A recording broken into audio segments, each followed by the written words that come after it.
World War I was the first major conflict in the world that involved the large-scale use of aircraft.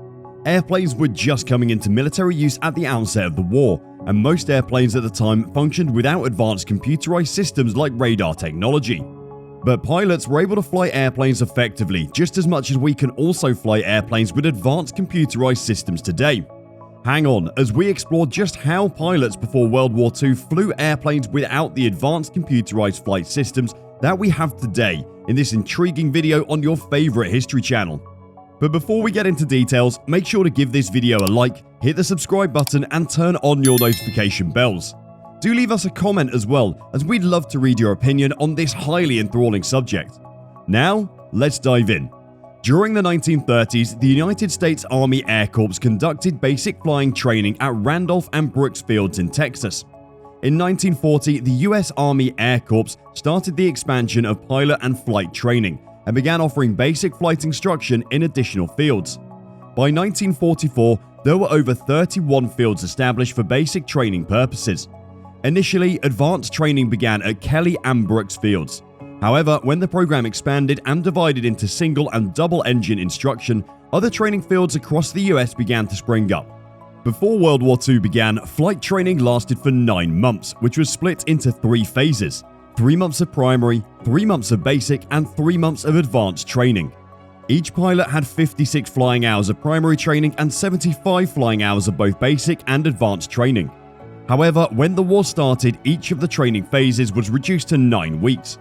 There were specified aircraft used for each phase of the training, with advanced training being the only phase whose pilots were cleared to fly the AT-6 aircraft. Up until 1937, only 184 pilots had graduated from advanced pilot training in the US.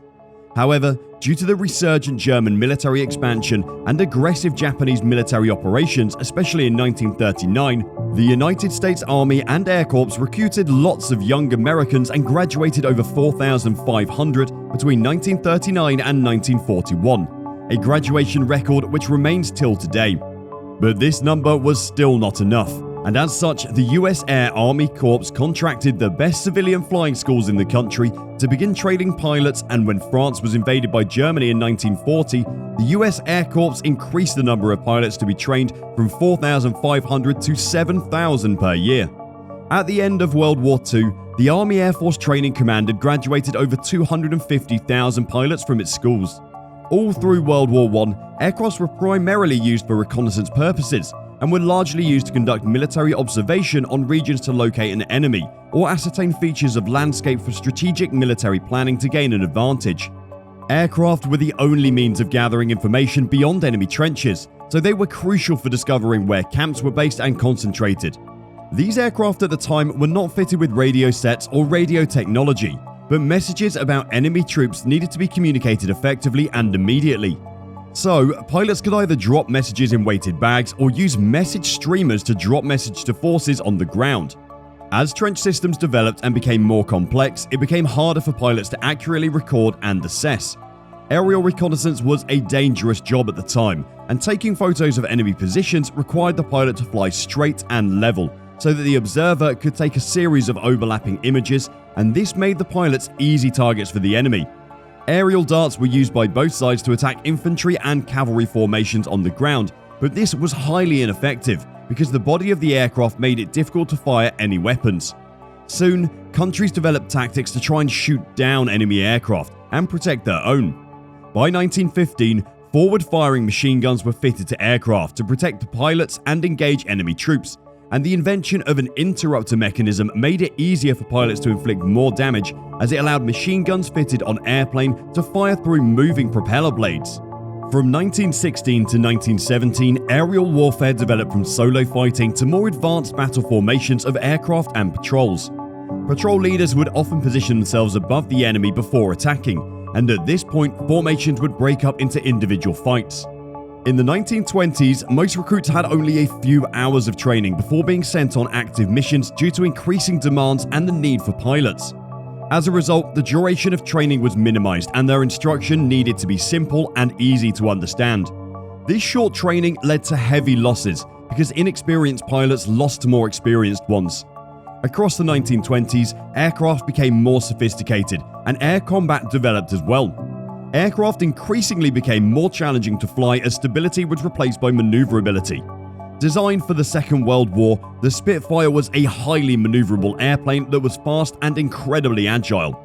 It was a single-seater fighter aircraft with machine guns in its wings for shooting down enemy aircraft in the skies. The design continued to be developed to maintain its effectiveness during the Second World War, and it ultimately became the most famous plane of the Second World War, particularly after its success in the Battle of Britain. During ground attacks, aerial assaults were carried out, grenades and bombs were dropped from a low altitude to ensure accuracy, and machine guns were fired at enemy targets on the ground. Tactical aerial bombing of enemy targets on the battlefield soon became an important part of aerial warfare, and the bombing of both military targets and bases, as well as strategic infrastructure, became common targets for bombers. As aircraft became larger and more sophisticated, the need for bombers grew. These aircraft could carry large quantities of explosives and drop them on any strategic pinned targets like factories and dockyards. These aircraft bombers depended on long range and reliability, as targets were often positioned behind enemy lines. As the Second World War approached, war aircraft had developed and improved dramatically.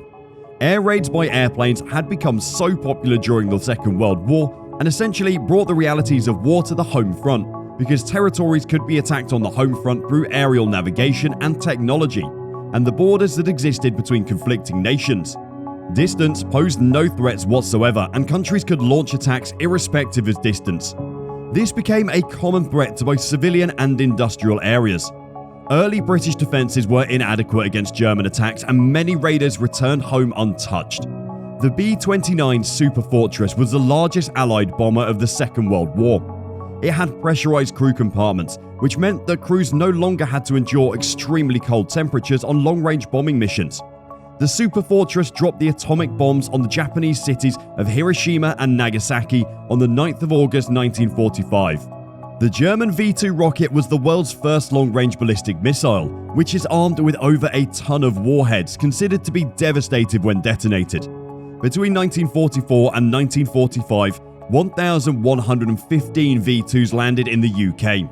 The V-2 ignited a new era of rocket and missile technology, and the arms race between the superpowers, with the Soviet Union and US using German scientists who'd previously worked on the V-2.